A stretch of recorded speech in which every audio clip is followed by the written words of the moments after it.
All right. Well, and good morning. My name is Oliver Blue, and I am your guide on the side today as we take another giant step on this journey of transformation. And I am here representing a Truly Foundation, a nonprofit organization that was founded by myself and my lovely wife. And we are here dedicated to providing the entire universe with what we call advanced spirituality.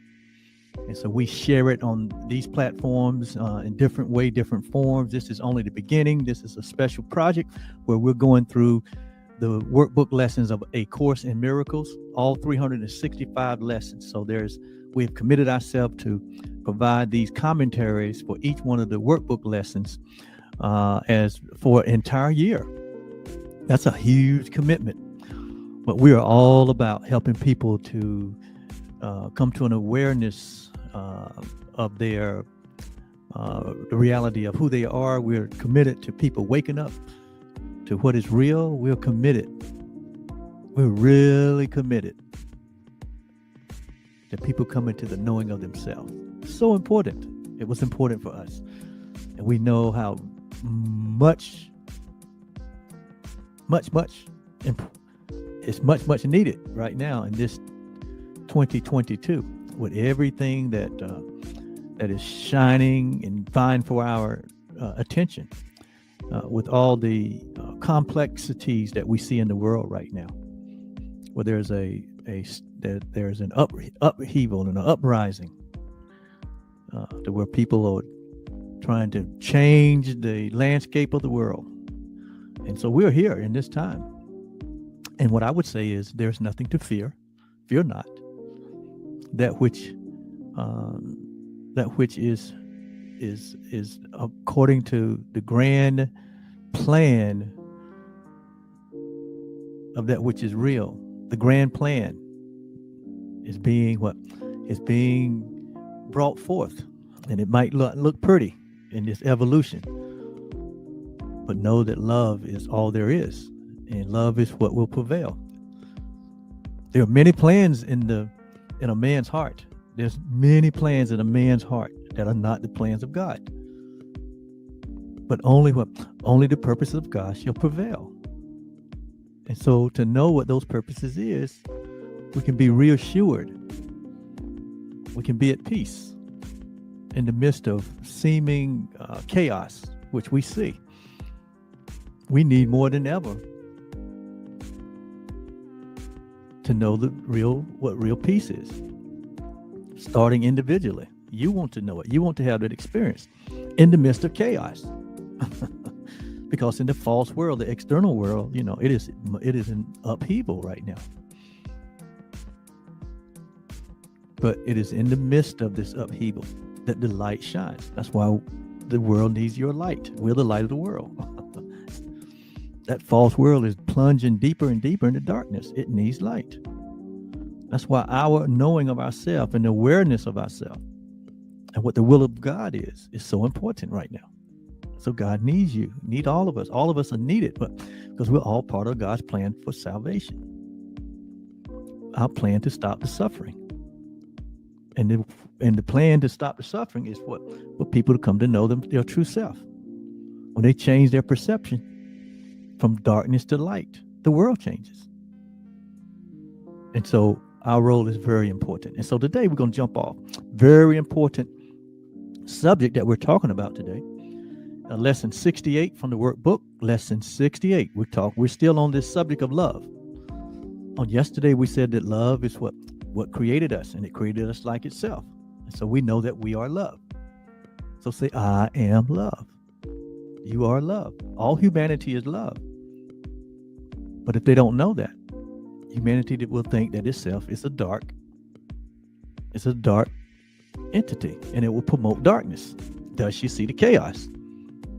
But in reality, all humanity is love. That's what we're made of. And it said we're created like itself. We are love, loving and lovable. That is the truth that sets us free. We can't change it, but we can ignore it. We can write a different script and say, no, I'm not love. I'm an ego. I'm an individual self with my self-will, and I'm going to bring that will to light. And then you see what happens in the world when that happens. There's only one will, and that's the will of love. That's the will of God. And when we align ourselves with that will, collectively there will be what? We'll create an environment of what? Peace, real peace. But until then, we know what happens. So today we're talking about love, and love on this part, now that we know that we are love, now we're talking about what that looks like as it show up in the world. What does love look like as you? Well, the first thing it says that what it does not look like. This first lesson is about what love doesn't look like, because it's a mismatch. So today's idea is that love holds. Love holds no. Love holds no grievances. Okay? So it says love holds no grievances. What is a grievance? What do you mean when you say love holds no grievances? What is it saying about love holds no grievance? Let's read to see what it says. But first of all, let me define what a grievance is. Merriam-Webster says that a grievance is a real or an imagined wrong or other cause for complaint or protest, especially unfair treatment. So grievances has to do with where we feel like we're unfairly treated. And because we are unfairly treated, we hold a grievance. We hold on to the fact that we were unfairly treated. We hold on to it. Meaning we hold on to it like we hold on to what? See, if you held on to a hot burning coal, what would happen? If you hold on to it, it would burn your hand. So likewise, a grievance is when you hold on to the idea of being unfairly treated, it will burn through our entire being, holding on to it. Why? Because love doesn't do that. It holds no grievance. Love holds no grievance. Why? Because the nature of love is what? To forgive. Love holds no resentment. Grievances has to do with, it says here, a feeling of resentment over something believed to be wrong or unfair. Okay? So when we talk about grievances, we're talking about something perceived or something, some act towards us that we felt like we were unfairly treated. And so we don't just have the act, but then we hold on to it. We hold on to it in our thoughts, in our feelings, and in our actions, in our attitude. And we hold resentment. We resent the other person. It's not that we resent the treatment. We resent the person who we feel delivered the treatment. So this is a huge lesson today. Let's knuckle down in. It says love holds no grievance. It says you who were created by love, like itself, which is all humanity, can hold no grievances and know yourself. So it says to hold a grievance, you would have to not know yourself, or you would have to you would have to ignore your true reality as love to hold on to a grievance, because love holds no grievance. The nature of love does not hold on to resentments or grievances. It didn't say that love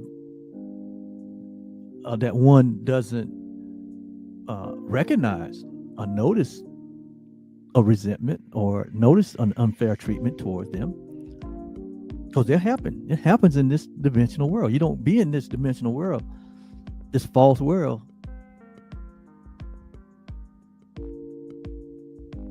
it may not be treated with love, and respect, it's going to happen.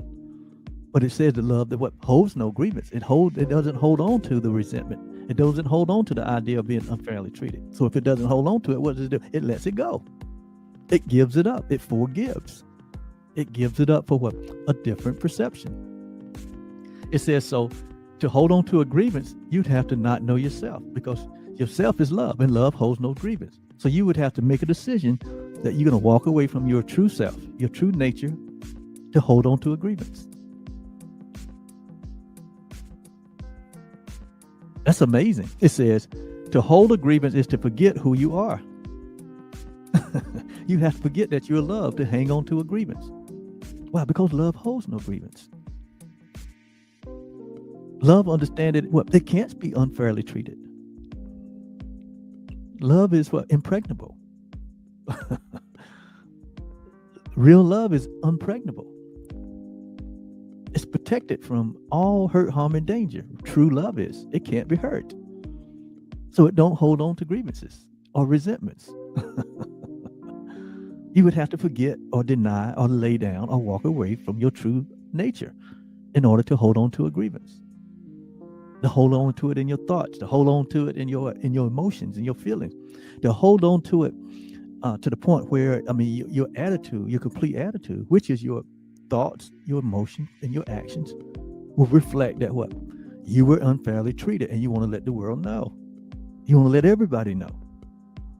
In fact, you want to go after the one that unfairly treated you. He said, but to do that, you would have to deny your true self. You would have to forget who you are. So when we get in a place where we're holding grievances against people, when somebody, you're holding a grievance with someone when they can't walk down the street of your mind safely because of the thoughts that you're having towards them, or the feelings that you're having towards them, or the actions that you might be taking against them. That lets you know that you're holding a grievance. And it's saying here that love holds no grievance. So you're denying that you are loved. Remember we talked about, the biblical occasions that talks about love in 1 John. That says what? God is love. And everyone that is created by God is created by love. And love holds no grievances. True love holds no grievances. And Jesus was what? He was the supreme example of what true love looked like. He held no grievance against anyone. When he was nailed to a cross, what did he say? Father, forgive them. They don't know what they're doing. In other words, he wasn't going to hold a grievance against them. He didn't feel like he was being unfairly treated. He didn't feel like he was being unfairly treated. And though we feel sorry for him and all the agony, and you know how they depict Jesus in the crucifixion, but people that are depicting Jesus in that way in the crucifixion as though he was unfairly treated, they're holding the grievance themselves in the way that they depicted him. Jesus saw it as an act of love. He was proving that love is real. He looked to the left, looked to the right. He told the guy to the right, say, look, this day you'll be with me in paradise. This day. Why? Because he was saying what? Be in love, you be with me, because I am love. So love and grievances are totally opposite. So when we find ourselves holding grievance, we're totally opposite of love. But love has no opposite. So that means we're in a state of false illusions. We're in a state of illusions. It says, to hold a grievance is to let the ego rule your mind and to condemn the body to death. To hold a grievance is to see yourself as a body. You would have to leave your place of love and true identity and see yourself as a body mind, a body identification. You have to be totally body identified in order to hold a grievance. You would have to forget yourself. You would have to leave your place of love to hold a grievance. You can't do it in love. Grievances can't be held in love. They can't abide in love. So when we're holding a grievance, just imagine what's happening. It's going to tell us some more. So number one, love holds no grievance. You would have to what? Not know yourself. You would have to forget who you are. You have to see yourself as a body. You would have to let the ego rule your mind and to condemn the body to death. Perhaps you have not yet fully realized what holding a grievance does to your mind. Holding a grievance will absolutely put your mind in a cesspool. You can't think straight. You can't think right. There's no loving thoughts. You ever get to the point where you can't think anything, think about one thing good about a person? That lets you know what you're holding a grievance against them. You felt like they did you wrong, that they betrayed you. And at that moment, you can only see that person in a way that you don't even want to see yourself. And we're whole. It's not one thing that it's not that you're not going to have the opportunity to be grieved. You are. We all do. But to hold on to it, to take actions against it, to meditate on it, to get to a point where you explode and you just go off and you give people a piece of your mind. Ask yourself how you feel after that happens. It says here, it says that the ego rule your mind and to condemn the body to death. Perhaps you don't fully yet realize just what holding grievances does to your mind. What does it do to the mind? It seems to split you off from your source. It seems to separate you from love, separate you from God, separate you from your brother or sister. It seems to split you off and make you unlike what? Unlike love. You're unlike God. It says it seems to do that. That's not what it's doing. It's all happening in your mind. And it seems like that's what's happening in the heat of the moment. You guys know what I'm talking about, in the heat of the moment. It says, it's almost like what? It's me against the world. They treat me wrong. And not just against people, but against places and things and systems. You know, we can hold a grievance against what? The government. We can hold a grievance against our school. We can hold a grievance against what? We can hold a grievance against, people in entertainment and sports. I mean, we can hold a grievance against anything. Doesn't matter. People, places, or things. And it seems to split us off, us against the world. In that moment, it said it makes you what? Believe that love is like what you think you have become. For no one can conceive of his creator as unlike himself. So in that moment that we are what? That we are hot and holding on to a grievance to the point that we explode, we see God that way. We make of God what? An unloving father. Because in the moment we're what? Being unloving. Or we're not what? In love. So do you see the connection with holding a grievance in the way you're going to see yourself? That's why Jesus said what? Forgive. Don't let the sun go down on your wrath. You ever let the sun go down on your wrath? You end up having what? A nightmare. Why? You're holding on to the grievance. And so all you can see in that moment is evil, the person. But you got to remember that the person that you're looking at is you, your brother and sister that you're looking at. You all share the same life. So in that moment, life turns into what? It turns into what? An unloving situation. And then like they say, everything's on the table. That's no way to live. That's no way to feel. That's no way to be. That's not how love is. Love holds no grievance. It says, shut off from yourself. So in that moment of holding a grievance, you feel like you're shut off from your true self. And you are. You shut off from your true self. We don't think right. We don't feel right. We don't perceive right. when we're holding the grievance, we're looking now through a point of view of the ego. And the ego say kill or be killed. The ego is vile and vicious. The ego thought system. It'll tell you to do the most vile and vicious things, to think the most vile and vicious ways. When we're in that stage, we know in that moment that we have allowed ourselves to walk away from love, to be afraid of love.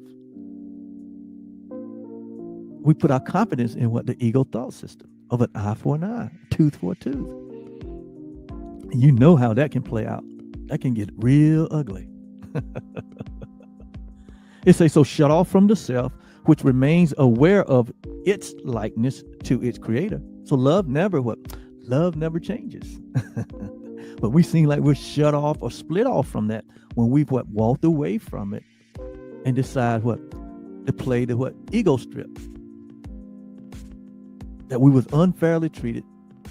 I resent that situation, that person, that place, that thing. And it consumes us in that moment. We don't see straight. We don't think straight. We don't feel straight. And love, it's almost that love walked away from us. No, we walked away from love. But it's impossible for you, the real you, to do that. What happened is that all this is happening in your mind. This is what's happening in the mind. So that's why it's vital for the mind to be renewed, transformed. To learn that in those situations where you feel unfairly treated, how do you manage that? How do you navigate that? He's showing us here. You don't hold on to it. That's the most dangerous thing you could do to yourself, because you're going to enter into self-suffering. You're going to enter into self-judgment. You're going to enter into feeling as though that you lost your way. And we've all had that experience. All of us. Nobody is excluded from having the experience of having to make a decision to hold a grievance or to let it go. So this is a vital step in our undoing of the ego thought system. It's to recognize and notice what we're noticing. Notice how we're feeling when there's a twinge of resentment, when there's a huge explosion of resentment or grievance.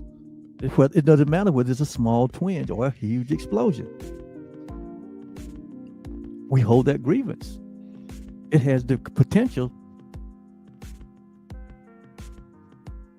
for us to have the same experience, whether it's a small twinge or a big explosion.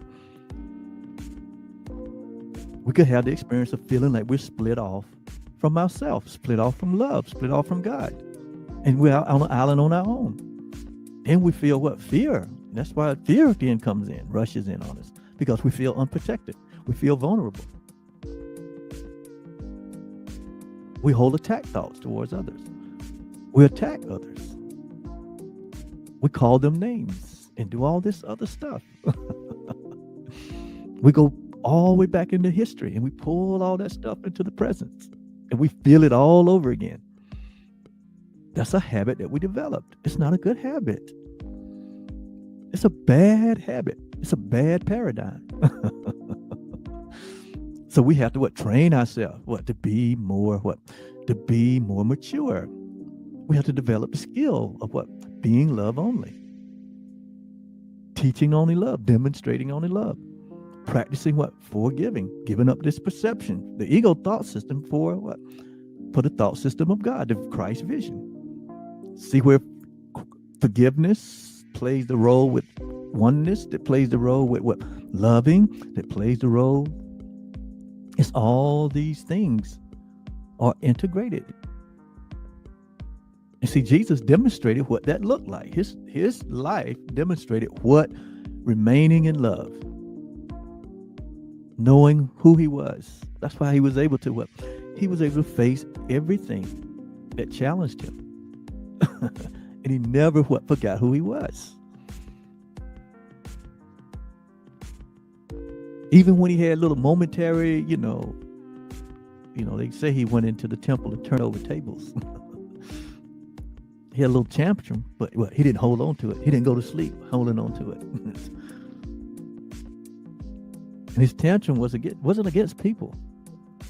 It was against the idea that the world was bamboozling all humanity to believe in a certain way. And he knew that was not the truth.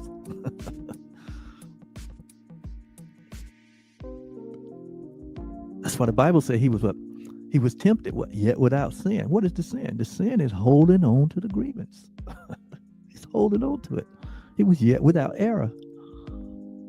We said sin. The Bible says sin, and we call it error because the error can be corrected. The concept of sin is that it can't be corrected. It had to be atoned for. What Jesus have taught us in these first 67 days, that there's no such thing as sin. Sin is a man-made idea. He said, we make errors. Errors can be corrected. So in the heat of the moment, there were several instances where he bristled up. He called the religious people a few names. But he wasn't calling them names like trying to get them to, he wasn't calling them something that they want. He was asking them to notice the way they were acting. The way you're acting, you're not acting in love. You're putting all these heavy burden on the people, and you're not even doing it. He said, you're empty. You think you're full, but you're empty. You wear your long robes, your phylacteries. He said, but you're full of bones. The false self is full of bones and sinew and blood and flesh. It's temporary. Love is permanent. So, he says, shut off from yourself, which remains aware of its likeness to its creator. Yourself seem to be asleep, while the part of your mind that weaves illusions in its sleep appears to be awake. It says, call all this. It says, can all this arise from holding a grievance? He asked the question, can all this madness happen to you from holding a grievance? Can you experience all of this? All of these feelings and emotions and psychological sense of separation from just holding a simple grievance? He said, can all of this happen from holding a grievance? And he said, oh yeah. Oh yes, it can happen. We all know it can happen. We've all experienced it. That means we're all in the same boat. We all need help. We all need training. We all need to transform our way of being, our way of thinking. He said, oh yes, all this can happen. He said, for he who holds grievances denies he was created by love. To hold a grievance, you have to deny that you are loved or created by love. To hold a grievance, you would have to deny your true self.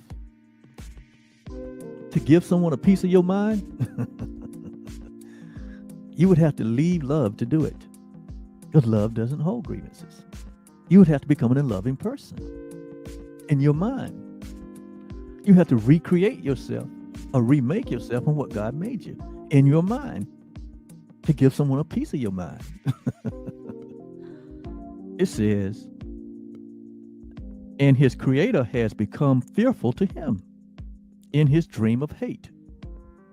So when we leave love, we walk into the arena of hate. And God is not hate. God is love. In him there is no darkness at all. God created you. You are love, and in you are no darkness at all. So you would have to go over to the arena of illusions of hate in order to give somebody a piece of your mind and to hold on to it. And so it gives you the sense that you're split off from yourself. You're split off from love. You're split off from God. And that you had to forget God to do it and forget yourself to do it. So the ego is always inviting us and enticing us to come out from the place of love in your mind. Always saying, did you hear what she said? Did you hear what he said? Did you notice what he did? That ain't right.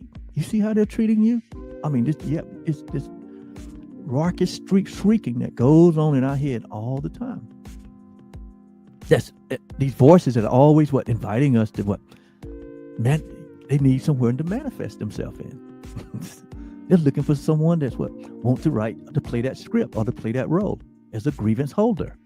You don't never want to play the role as a grievance holder. You always want to play the role of your true self as love. It says, who can dream of hatred and not fear God?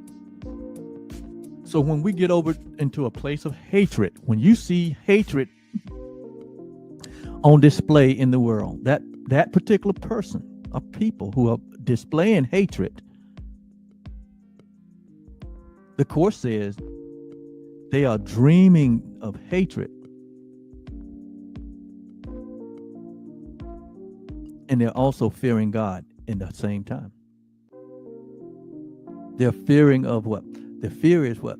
The retribution that is coming upon them for what they're doing. So a person that know that they're hating and committing hateful acts, knowingly will have to deny themselves and to deny God and to deny love, to hold on to it. I mean, to continually to participate in it. So all wars and fightings and contention, everyone that's participating in that, they're dreaming of hatred. And in that moment, they don't even fear their own creator. They become their own creator. They become their own self that they're making, and not the love that God made. That's why they live in fear. That's why you feel fear. And the ego entices us to participate in this. And unbeknown to us, we end up in suffering. Mental, psychological suffering, physical suffering. And it's like we've gone prodigal. We've left our Father's house. And we end up eating with the pigs and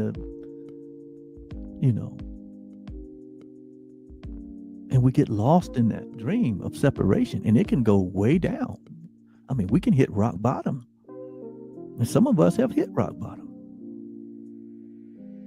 But by the grace of God, that love somewhere seeps through. And we come to ourselves, like the prodigal son did. And say, I'll go back to my Father. I'll go back to love. This hate thing is, this hate thing is, I've tried hate and I don't like it. Love was better. And love is better. It's the best. It's the only thing there is. You would have to go into hallucination. You would have to be hallucinating. Or acting insane in order to abandon love for hatred. And we see it on huge display, even in 2022. We see the hatred that people are displaying. You're seeing what people been holding on to for a long time. And they feel like now they got the platform to display it. We've seen it, and it started here in America. It started here in a big way in the last few years. And now the world feel like they can display all the hatred they've had. And we see what's happening today. Everybody's been emboldened to display hate. Everybody's been emboldened to abandon love. But know that they're operating in fear. Know that they are very fearful. And some will even threaten to take the whole thing down if they don't get their way.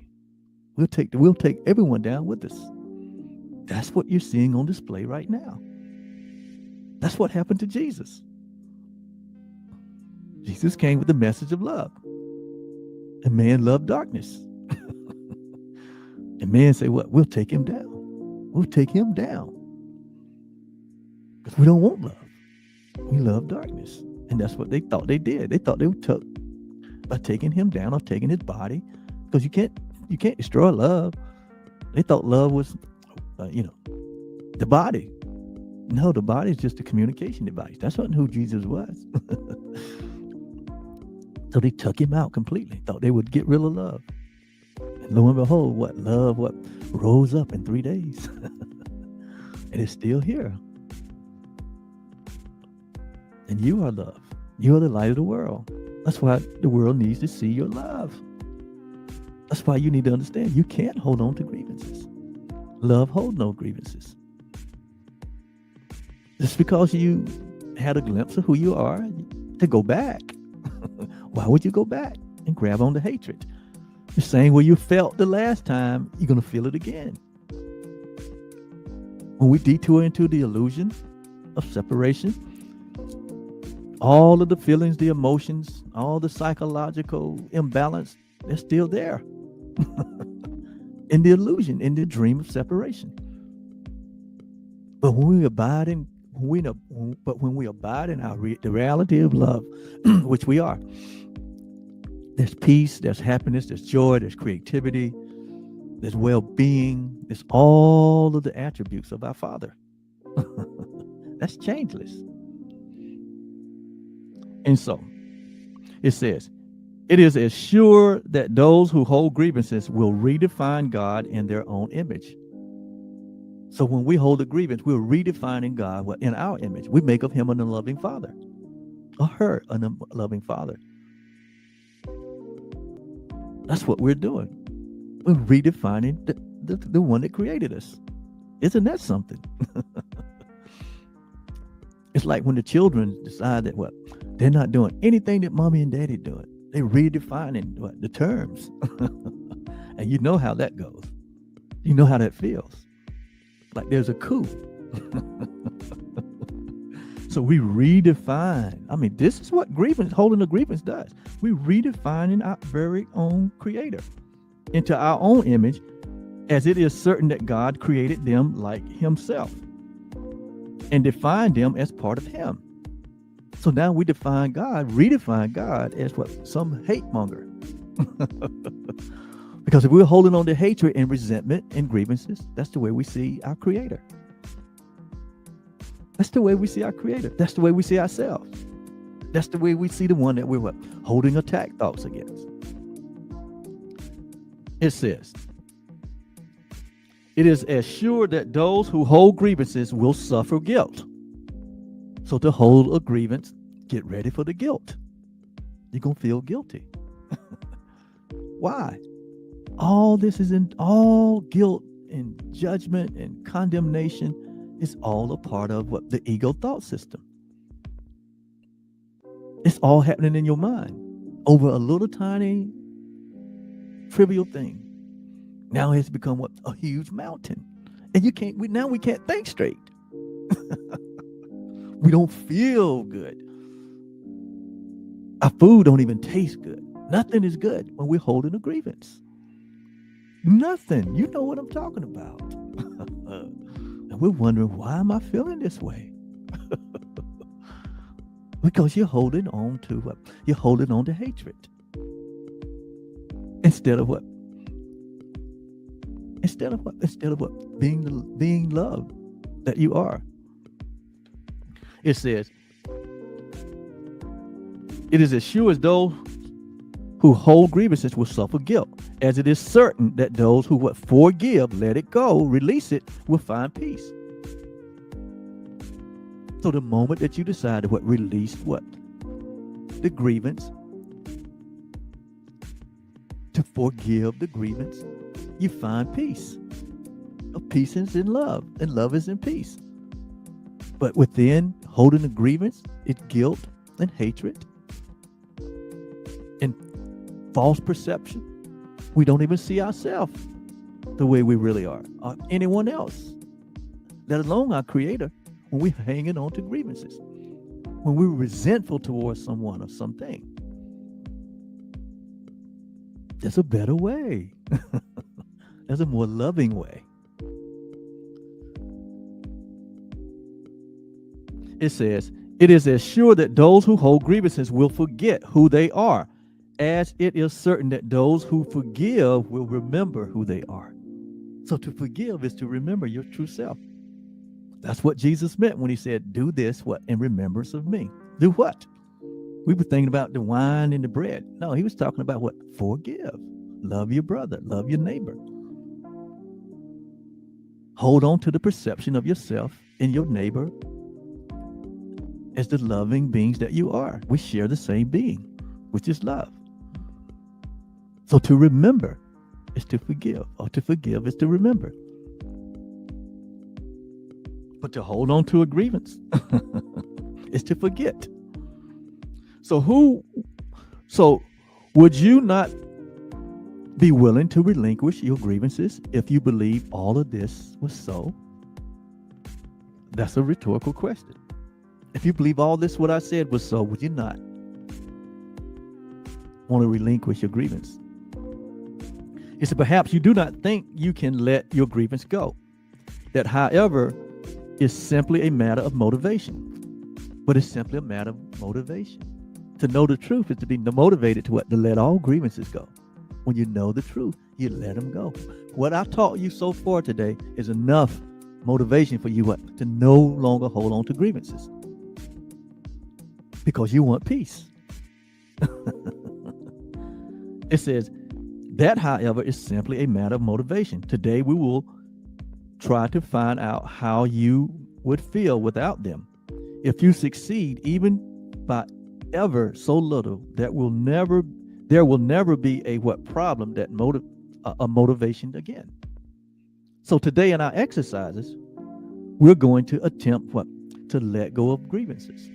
We're going to attempt to what? We're going to attempt to be successful. To let grievances go. So begin today. So we're going to begin our daily practice period by searching our minds for those against whom we hold what we regard as major grievances. Major grievances. Some of these will be quite easy to find. We know who we're holding grievances against. Then think of the seeming minor grievances you hold against those you like and even think you love. It will quickly become apparent that there is no one against whom you hold that you do not cherish grievances of some sort.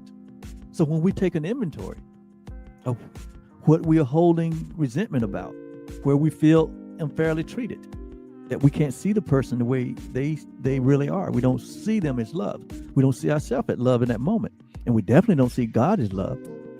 He said, we're going to search our mind, take an inventory of the major grievances and the minor ones. It doesn't matter about whether it's major or minor. They all have the potential to plunge us into that dark place. So we're going to take the inventory.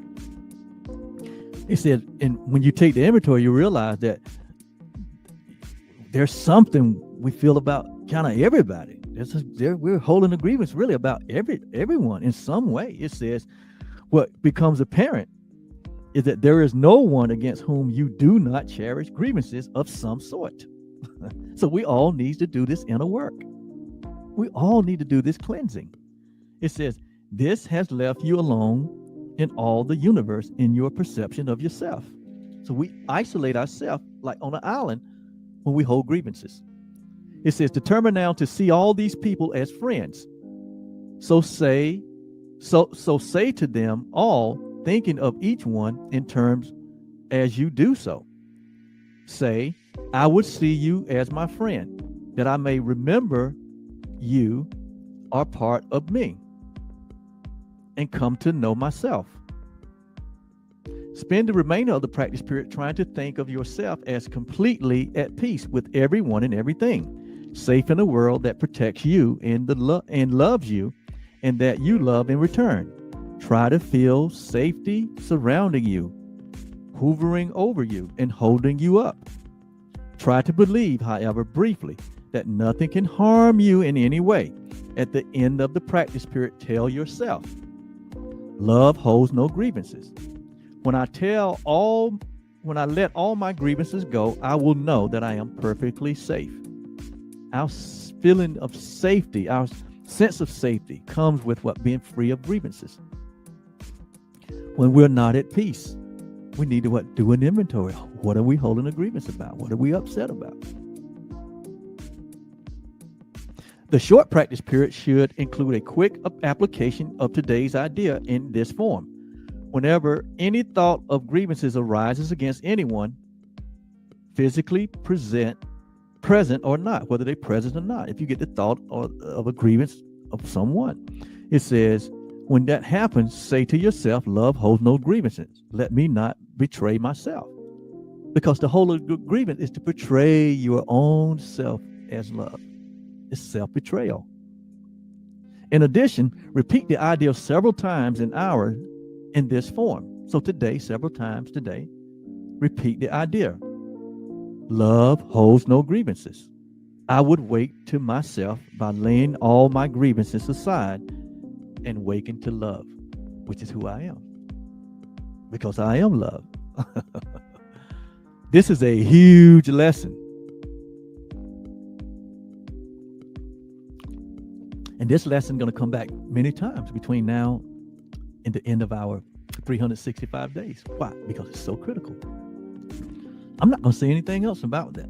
I've said enough today about holding grievances and the impact that they have in our life.